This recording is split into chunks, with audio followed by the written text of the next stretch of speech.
buenas noches. Aquí en Perspectiva Mundial, María Emma Mejía, junto con Margarita Rojas, estaremos hablando de ese contexto internacional cada vez más turbulento y polarizado. China dio esta semana, yo creo que varias muestras importantes de su poder, del poderío que está teniendo y de su enorme influencia, ya no solamente georregional, sino mundial. Xi Jinping logró congregar a 27 líderes del mundo, en especial a aquellos considerados como los mayores contrapesos a Estados Unidos, los mandatarios de Rusia, entre otros, de Corea del Norte, de Irán, de India, por nombrarles solo unos cuantos. Pero además, en una importante parada militar, el gran desfile que conmemoró este miércoles pasado en los 80 años del fin de la Segunda Guerra Mundial en el Pacífico, la derrota tan dramática de Japón, mostró su poderío bélico, político y estratégico. Aseguró que China es imparable. ¿Qué quiere decir todo esto? ¿Qué mensaje quiere enviar al mundo el usualmente prudente y conciliador líder del gigante asiático? Para hablar sobre eso, Margarita, nos acompañan esta noche Lina Luna, sinóloga internacionalista de la Universidad del Externado de Colombia, y Fernando Reyes Mata, ex embajador de Chile en la China y director del Centro de Estudios Latinoamericanos sobre China en la Universidad Andrés Bello de Chile. Gracias a los dos y bienvenidos. Bienvenidos. Muchas gracias por la invitación. Queremos empezar. Gracias, un honor estar aquí. Gracias por acompañarnos. Queremos empezar preguntándoles una generalidad. ¿Qué le quiere decir o qué le quiso decir esta semana al mundo Xi Jinping? Lina, si quieres empezar. Bueno, pues estamos en un contexto bastante interesante. Desde un lugar se puede ver como confrontador, desde otro lugar podría verse también como algo que ya nació hace mucho tiempo, que ya venía pasando y que algunos hasta ahora se dan cuenta de que eso está sucediendo. Si hablamos de la Organización de Cooperación de Shanghái, que fue precisamente este evento donde se reunieron grandes líderes para hablar de temas de seguridad, existe hace 24 años.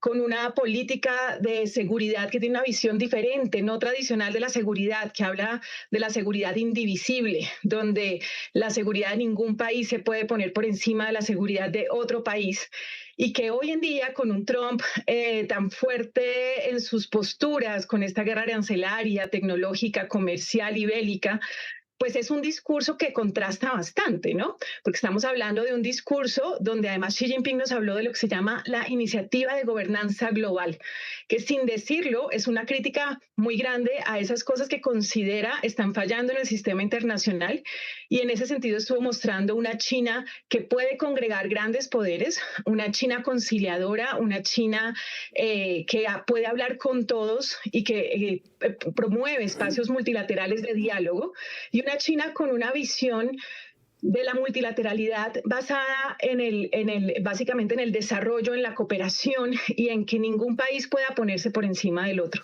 Sí. Y son mensajes difíciles de escuchar en este momento, ¿no? Embajador Fernando Reyes Mata, ustedes de Santiago, es obvio que reafirma lo que Lina Luna, la profesora, nos dice, y es que China es un poder global, pero tal vez nunca, como decíamos al principio, lo ha mostrado en forma tan abierta. Un mensaje directo a Donald Trump y podrá, dijéramos, esta fotografía, particularmente pues de India, de esos BRICS poderosos, podrá sí cambiar el orden mundial. Bueno, yo creo que siguiendo la presentación que hacía recién Lina Luna precisamente, creo que la clave está en entender que aquí se planteó de una manera categórica la dimensión de la multipolaridad en el siglo XXI. En definitiva, no se trata de cómo se establecen hegemonías en que hay una especie de potencia ganadora dominante, aquello que pareció existir después del 2000 y que pronto, y después del 1990, sobre todo tras la caída del muro de Berlín, etcétera, la unipolaridad ha quedado atrás. Ya hacía de cierta manera, ya estaba así determinado, pero esta semana ha tenido particularmente esa característica porque en definitiva aquí hay un actor dominante que es aunque pareciera para muchos que es Putin, que hace pocos días estaba con el presidente Trump y ahora está con el presidente Xi Jinping, creo, sin embargo, Putin Xi. que el actor geopolítico aquí existente me parece que es el papel del primer ministro de la India, Narendra Modi. Narendra Modi estuvo domingo y lunes en la reunión de la Organización Mundial de Shanghái, pero tomemos nota, no estuvo en el desfile militar. ¿Por qué? Porque son circunstancias distintas y él es muy hábil para separar una y otra. Creo que ese también es un dato sobre el cual tenemos que poner especial atención cuando miramos las escenas que han ocurrido en los días al comienzo de semana y luego el gran desfile que ocurrió el miércoles. O sea, esta semana que culmina hoy viernes ha tenido una expresividad en la geopolítica contemporánea muy potente, muy fuerte, y yo creo que los aislacionistas dentro del gobierno de Trump deben estar pensando, ¿estaremos haciendo bien las cosas o estaremos muy Total, equivocados? sí, total.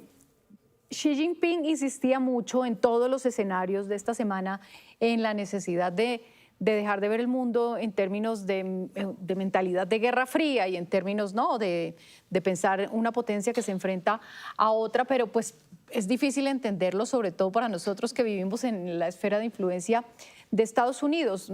Parecía también, según algunas lecturas, que había una disposición bien desafiante, no solo con Estados Unidos, sino con Occidente en general, al salir él flanqueado, por un lado, por Vladimir Putin y por otro lado, por Kim Jong-un, que son dos líderes sancionados, aislados. ¿Piensa usted, Lina, que había un desafío en toda esta puesta en escena también? Más que un desafío, que claramente lo hay, es decir, no podemos negar que ese desafío se ve. Mi forma de explicarlo es que en este momento estamos viendo dos formas de ver el mundo muy diferentes. Y tenemos varias fotos que nos muestran esto. Porque una foto es la que hubo hace poco de Trump con todos los líderes de Europa sentados casi que a sus pies, ¿no? O sea, que es esa visión de ese mundo donde solo las cosas son o buenas o malas, donde solo hay un camino, que es el camino dispuesto por Occidente, por Estados Unidos, por las organizaciones tradicionales.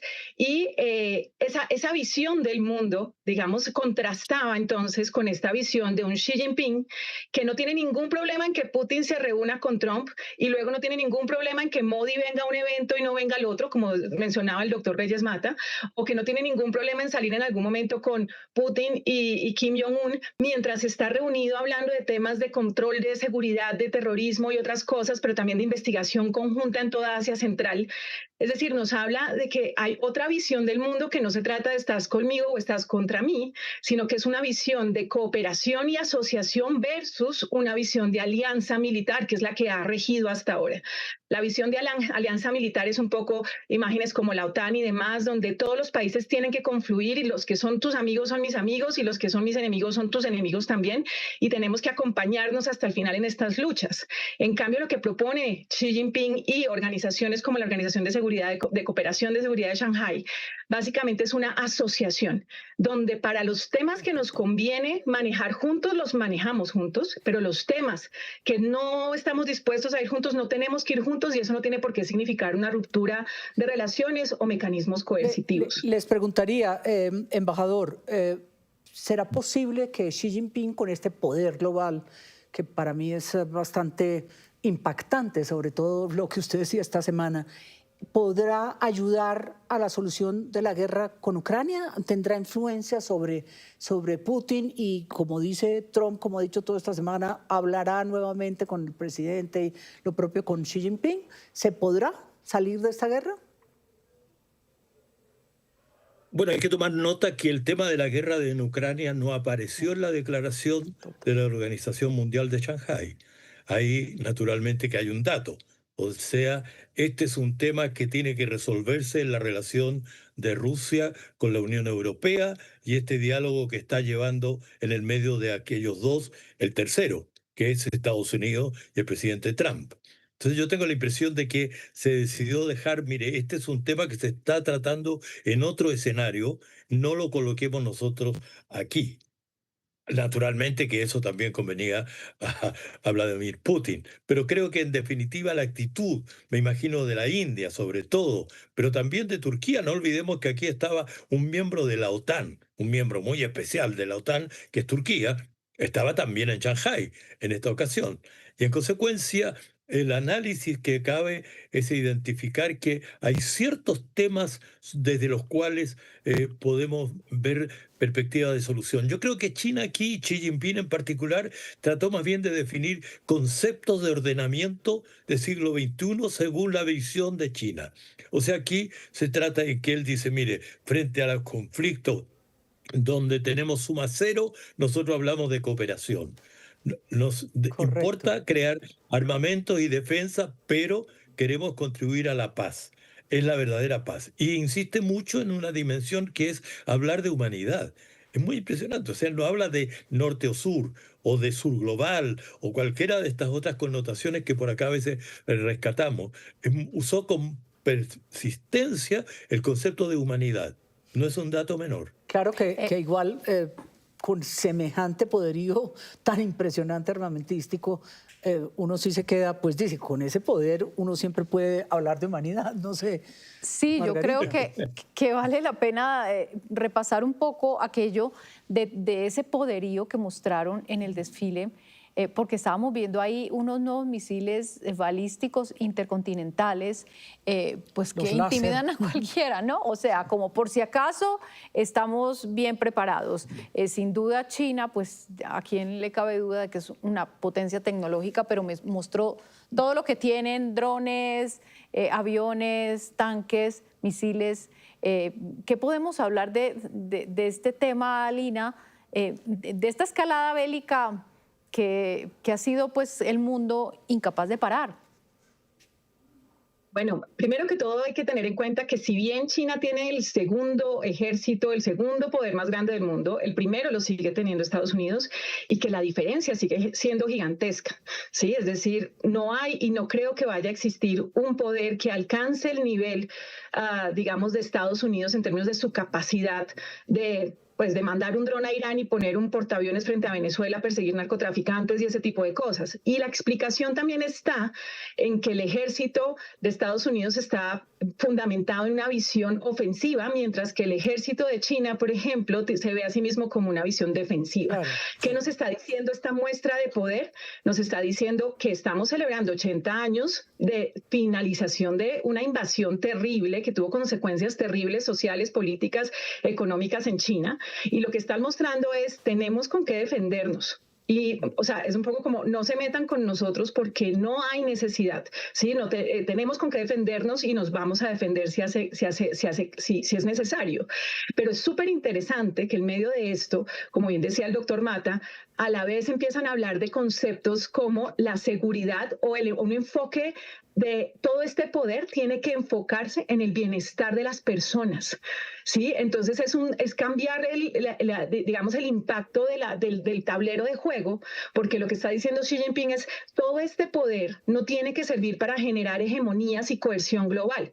Todo este poder tiene una función global, que es un concepto que había dicho hace muchos años, hace algunos años, no tantos, de la civilización ecológica, pero sobre todo de un destino común de desarrollo.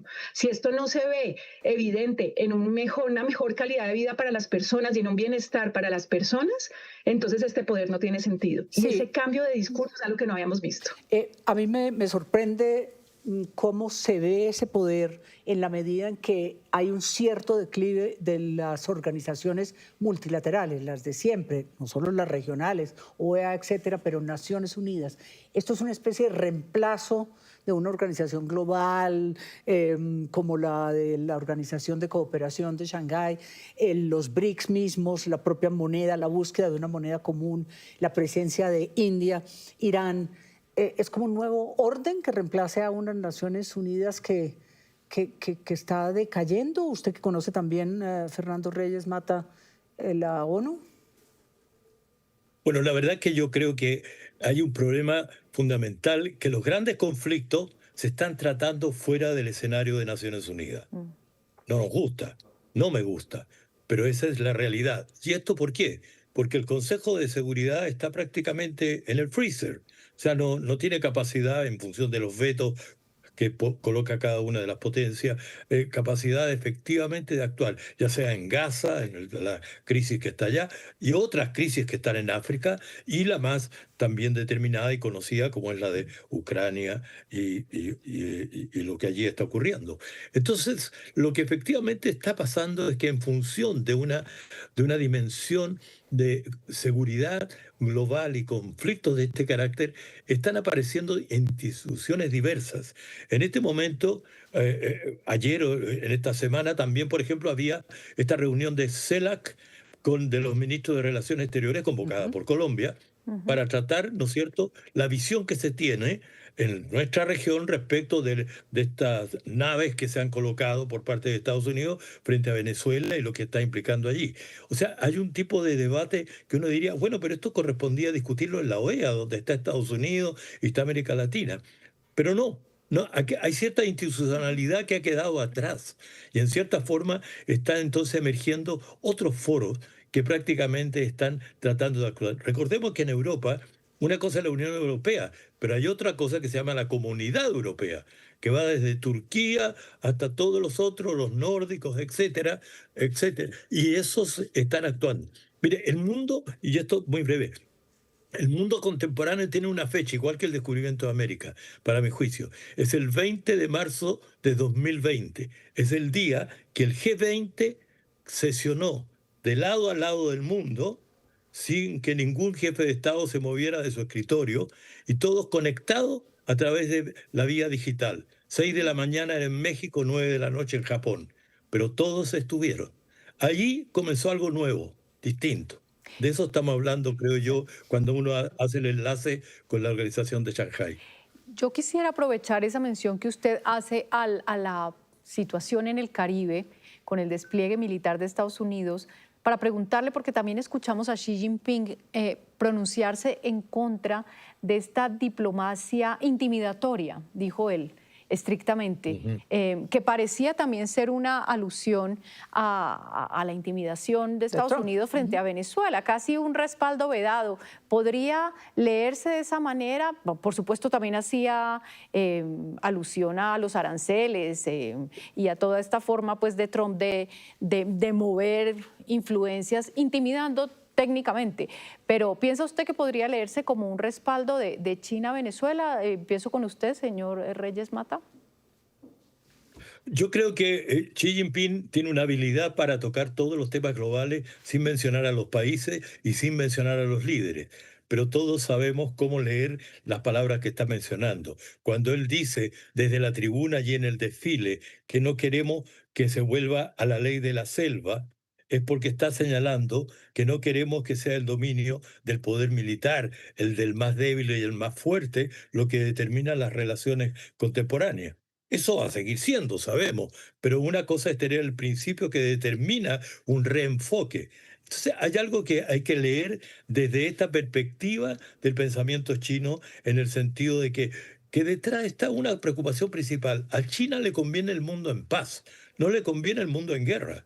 Y le conviene el mundo en paz para su proyecto de llegar a ser superpotencia económica en todos los sentidos al 2049, al centenario de la creación de la República Popular China. Entonces, Ajá. por eso es Sí, el discurso de sí. este carácter también. Lina, ¿cómo lo ve usted? Ahí hay varias cosas.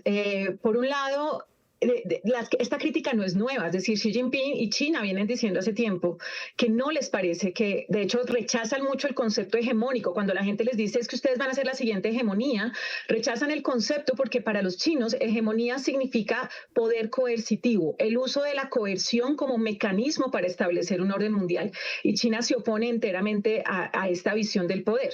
De hecho, la visión del poder chino es mucho más estratégica. No es usarlo para la coerción, sino usarlo para el bienestar global de manera tal que a todos nos convenga que quienes tienen el poder lo lleven a cabo. Es un poco a lo que hace alusión el doctor Reyes Mata cuando dice el objetivo de China es ese crecimiento y China necesita del mundo para ese crecimiento y el mundo necesita de China para ese crecimiento. Y en ese contexto, un uso coercitivo del poder no tiene cabida. Y acá digo, no es más que China dándole un espaldarazo a Venezuela, lo que está haciendo China es oponiéndose la violación de la soberanía, oponiéndose al irrespeto de la soberanía por los países. China lo que dice es, la gran crítica al sistema actual es que el sistema actual sirve para hacer de los países poderosos países más poderosos y mantener a los otros países sin ese poder. Entonces, la gran crítica de China es cómo hacemos para que la vía multipolaridad todos, independientemente de qué tan grandes o pequeños sean, puedan tenerse en cuenta las decisiones y que todos tengan derecho al desarrollo y a un bienestar. No sé si la región tiene algo que ver en ello. Brasil, por ejemplo, con los BRICS o con esta intimidación que ha tenido del gobierno de Trump con semejantes aranceles. China, no que tome partido, pero de alguna forma como que siga contribuyendo a la región. ¿Lo hace en Colombia? ¿En qué forma, embajador? Bueno, a ver, China va a estar presente en América Latina de una u otra manera y no va a ser fácil en la medida que se creen pugnas crecientes entre Beijing y Washington. Pero nuestra decisión y obligación regional de distintas formas cada país lo va a tener que buscar. Eso es determinante en este momento para Brasil, que con las aranceles que se le han colocado y teniendo a Venezuela como país limítrofe, naturalmente que hay una preocupación allí muy fuerte. Pero creo que al mismo tiempo que China aparece como un actor importante, también es un actor importante para el desarrollo económico dentro de Estados Unidos. Aquí la diferencia con la Guerra Fría es que en aquella época Moscú y Washington, por decir así, no tenían ninguna imbricación, no había una interacción económica. Bueno, eso es totalmente distinto en el panorama actual. O sea, Estados Unidos necesita las tierras raras de China y eso, por ejemplo, es una determinante.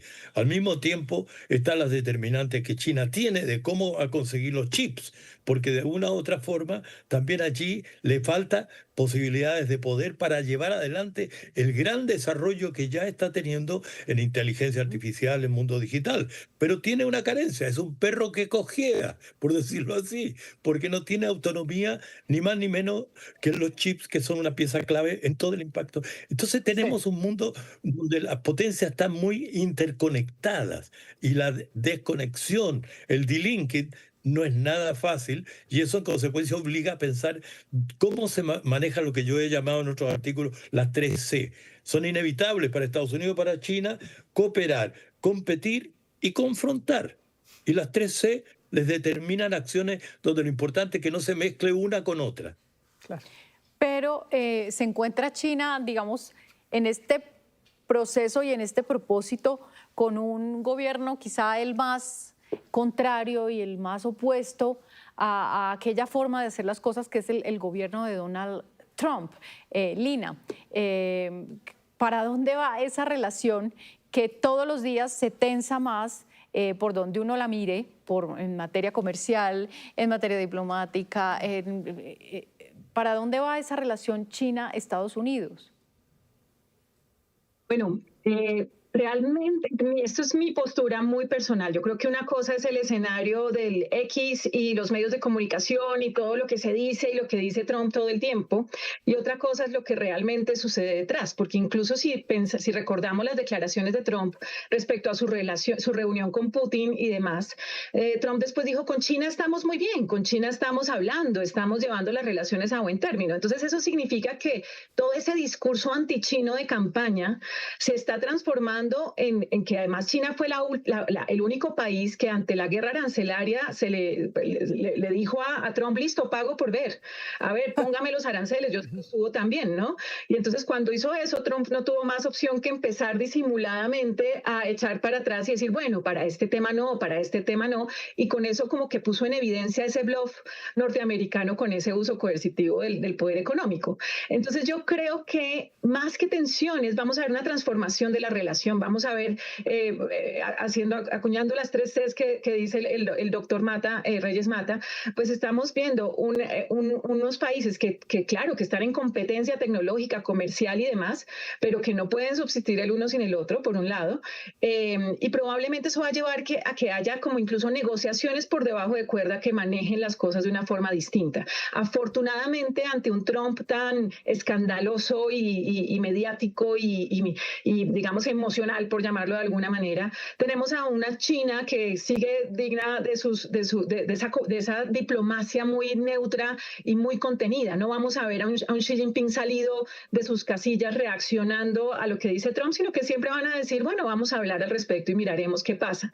Entonces, a mí eso me da un parte de tranquilidad en términos del posible tensionamiento de estas relaciones, porque probablemente China va a propender por espacios de diálogo multilateral o diálogo bilateral, donde se puedan manejar las cosas de una manera diferente. Entonces, creo que vamos a ver una transformación de la relación, pero no necesariamente una confrontación como creímos que iba a suceder. Quería preguntarles, se ve muy bien y muy sólida China, y lo vemos en este desfile de hace unos días, en términos militares, en términos diplomáticos y políticos, pero en términos económicos hay un cierto retroceso. ¿Es eso cierto? ¿Y qué tan grave puede llegar a ser para una nación, pues igualmente que siempre ha sido, que ha crecido a un ritmo al que ya no podrá ver? ¿Le da a uno la impresión, embajador? Mira, a ver, yo creo que aquí la clave está en que el último Congreso del Partido Comunista determinó que el desarrollo chino futuro iba a ir en lo que llamaron como dos áreas, dos círculos, digamos, dos anillos. ¿Y qué quiere decir? Uno, el de la exportación, la relación con el comercio internacional, y ese más o menos ha seguido andando con las determinantes derivadas de la crisis, pero mantiene su potencialidad. El que ha fallado es el otro, el que se suponía el del consumo interno, porque los cálculos eran que con el potencial de población, con el ascenso a clases medias que ha tenido China, había que empujar muy fuerte y tendrían la respuesta para consumo interno. Eso no se ha dado.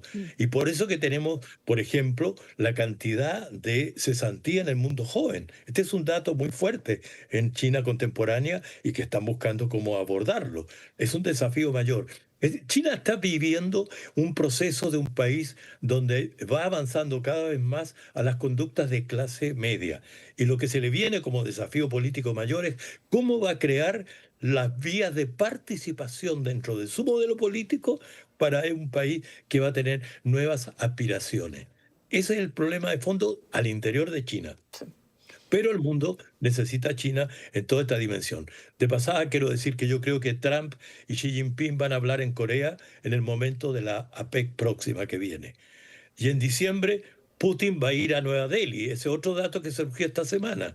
Putin va en diciembre a la India. Entonces hay interacciones que tenemos que mirarlas en todos sus alcances de aquí a fin de año, porque vamos a tener muchas novedades. Y Putin va a la India y entonces todos esos, digamos, esas órdenes de captura y esas cosas de la justicia internacional y todas esas medidas, pues ahí queda en evidencia una vez más que son muy poco eficaces. De hecho, una portavoz de la Unión Europea, de la diplomacia europea, decía esta semana que es un desafío a Occidente y al sistema internacional la presencia de Kim y de Putin, por ejemplo, en China o eventualmente en otros países. ¿Cómo lo ve usted, Lina? Claramente estamos viendo algo que ha sido un poco el gran tema de las organizaciones multilaterales, y es que se pueden llegar a acuerdos, se pueden emitir órdenes de captura y demás, pero nunca estas organizaciones multilaterales podrán violar la soberanía de los países. Entonces, si estos líderes, y hablemos de Putin, pero también de Netanyahu y demás, se mueven en zonas y en países que no pertenecen a la Corte Internacional de Justicia, por ejemplo, pues entonces ahí no se va a ejecutar como tal la orden de captura, ¿no? Entonces, digamos que en ese sentido se mueven con cautela. Es cierto que esto, pero entonces es curioso, porque lo que está pasando es que, claro, nos vienen diciendo desde hace muchos años que cuidado, que China va a cambiar el orden mundial. Pero hoy en día China en ese sentido habla, cuando habla de la propuesta de una gobernanza global, dice que se necesita una gobernanza activa que tenga capacidad realmente de ejecutar su poder y que tenga capacidad realmente de tranquilizar el mundo en momentos necesarios, o capacidad real de juzgar a quien sea necesario sin violar la soberanía. Eso es algo complejo, no profundizaron en cómo eso se va a lograr.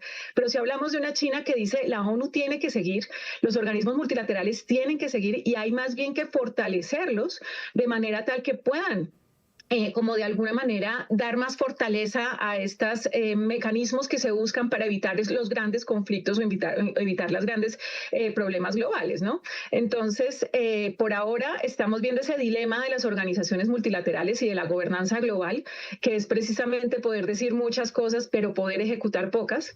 Pero curiosamente también vemos a una China y a una organización de cooperación de Shanghái diciendo que tienen, como ustedes lo mencionaban al inicio, ¿no? Los líderes que parecen opositores al sistema, todos ahí reunidos, pero todos diciendo, no, la ONU hay que cuidarla y hay que respetarla y la multilateralidad es súper importante. Lo que pasa es que una multilateralidad en otros términos, no en términos de servirle a la Unión Europea y a Estados Unidos, sino una multilateralidad que le sirva al mundo. Y Pues, eso es una diferencia grande. Muchas gracias y confiemos en que, como bien decía el embajador Reyes Mata, pues las Naciones Unidas logre modificar, reformar ese Consejo de Seguridad, porque mientras tanto, con poder de veto va a ser muy difícil, pero gracias. Y esta semana parecía mostrarnos la conclusión de que, de todas maneras, hay un orden global nuevo en marcha y con ese interés por lo que vendrá en las próximas semanas y en los próximos años, pues les agradecemos su participación. Muchísimas gracias por sus opiniones. Gracias a ustedes por la un invitación. placer. Lo mismo a los dos. Buenas noches y a ustedes, nuestros televidentes, muchísimas gracias también por acompañarnos en esta cita semanal de todos los viernes a las 8 de la noche en Perspectiva Mundial. En 8 días nos encontramos.